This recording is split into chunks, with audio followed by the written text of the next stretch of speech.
Spotlight.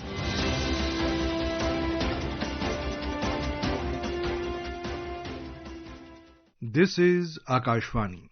In the program Spotlight, now we bring you a discussion on significance of India-Angola bilateral relations. The participants are Ajay Kumar Dubey, Professor, Center for African Studies, JNU, and Lalima Anija Dang, Anchor.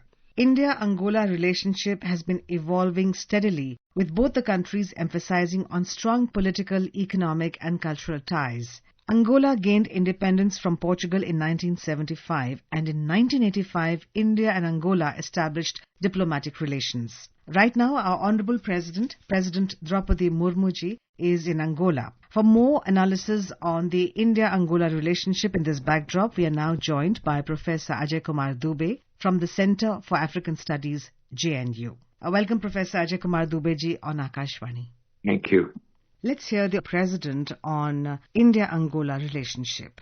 Bharat का Africa के साथ एक विशिष्ट और ऐतिहासिक संबंध है। हम इंडिया अफ्रीका फोरम समिट के ढांचे के अंतर्गत सभी अफ्रीकी देशों, विशेषकर अंगोला के साथ साझेदारी के प्रति प्रतिबद्ध है। हम आगामी IAFS समिट के आयोजन की प्रक्रिया में हैं और उसमें अंगोला की सहभागिता की आशा करते हैं।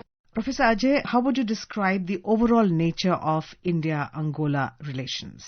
India-Angola relations is very important at this point of time, and it is important even for a longer period of time. At this point of time, it is very important because Angolan president, who is also the president of African Union for this year, 2025, India has relations with Africa at multi-tiered level. It has a relationship which is with the continent itself through African Union. It has relationship project with regional organizations, which are many of them, but 8 of them are recognized. And then it has a bilateral relation with 55 countries of Africa. So to give a boost to India-Africa relation at continental level through African Union, we are looking towards Angolan president to support us in terms of catching up with the India-Africa Forum Summit that we started in 2008. And where we are supposed to have every 3 years a meeting with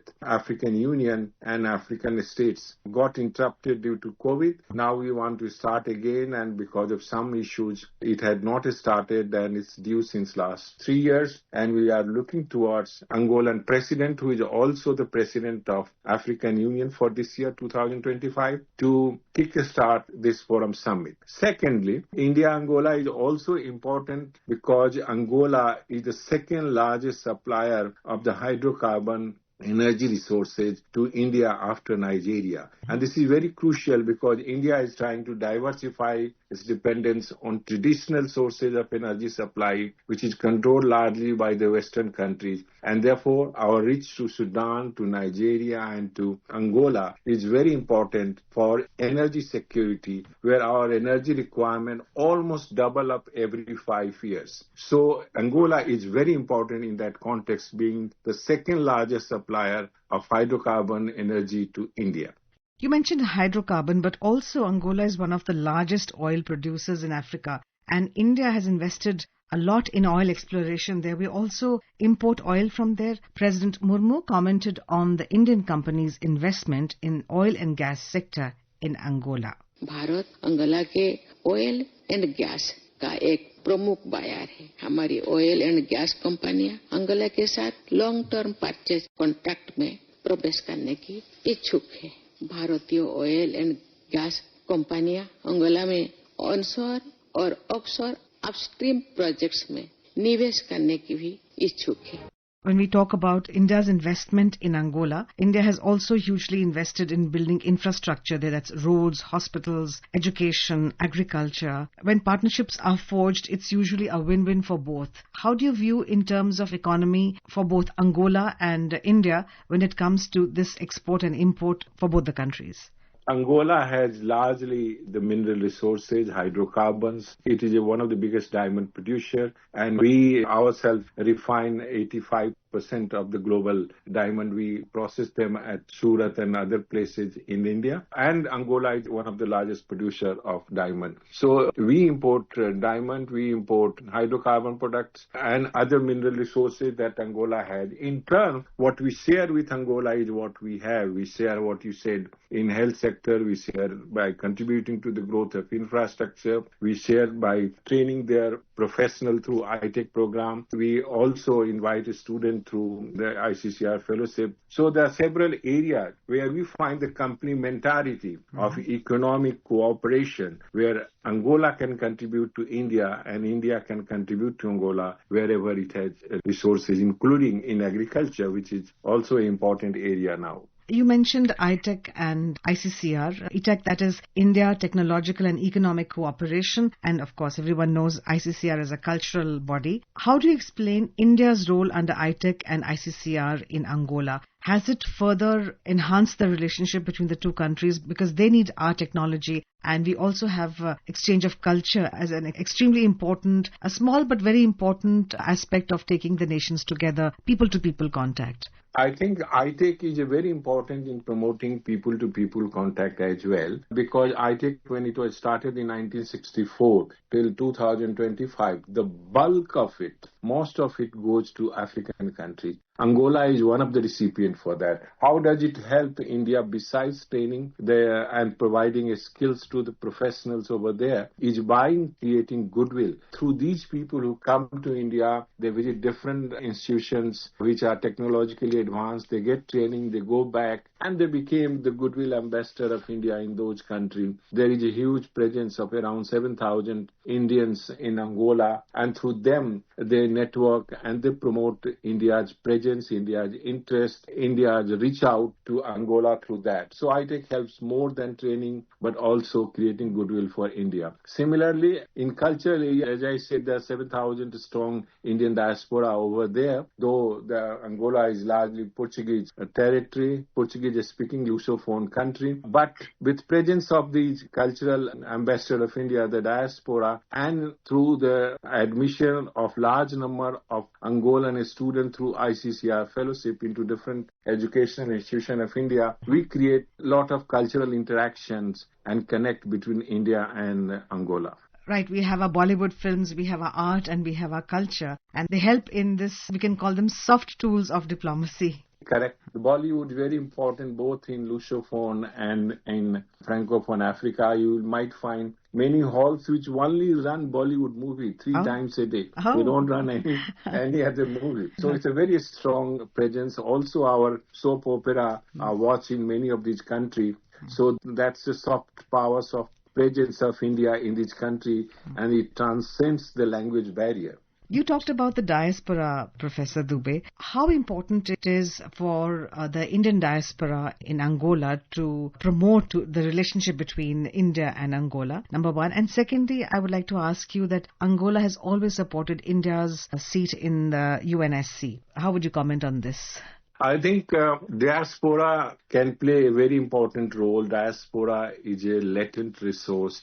Diaspora is unexplored resource for many countries, but now under Prime Minister Modi, diaspora has become an important bridge to link the countries. Wherever the head of states goes now, head of government go from India, diaspora engagement is one important event. And this is what has happened from mid-90s onward. The diaspora is supposed to now support India surfacing in this country where it is trying to make its presence felt. Wherever it is already settled, it has to strengthen the existing bilateral relation that it does in developed countries and other places. So the current policies of India to engage diaspora in multiple ways, by Pravasi Bharati Divas, by Bharatiya Samman, by No India program for the young diaspora children settled in different countries. All these are going to link India culturally and also by that matter diplomatically with those countries. And Angolan diaspora is also poised to play that role, and India is trying to reach out to them to rope in and not just to serve their own business interests, own professional interests, but they also play an important role for bringing India and Angola together by people-to-people connect.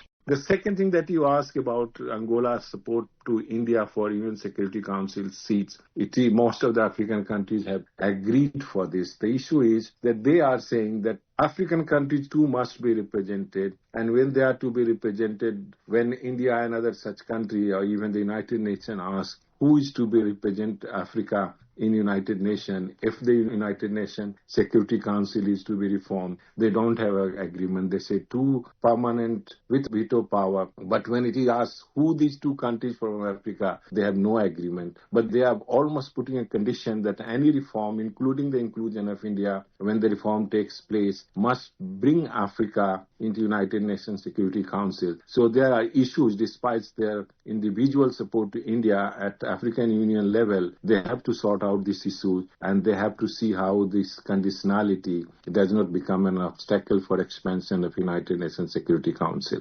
In fact, Africa as a country, as a nation or a combination of nations, whichever way you may see it, India has always had a great rapport with Africa. We remember at the G20 summit, before the summit started, India had announced the inclusion of South Africa into the G20 group of nations. So I think we go a long way in forging good ties, great ties together.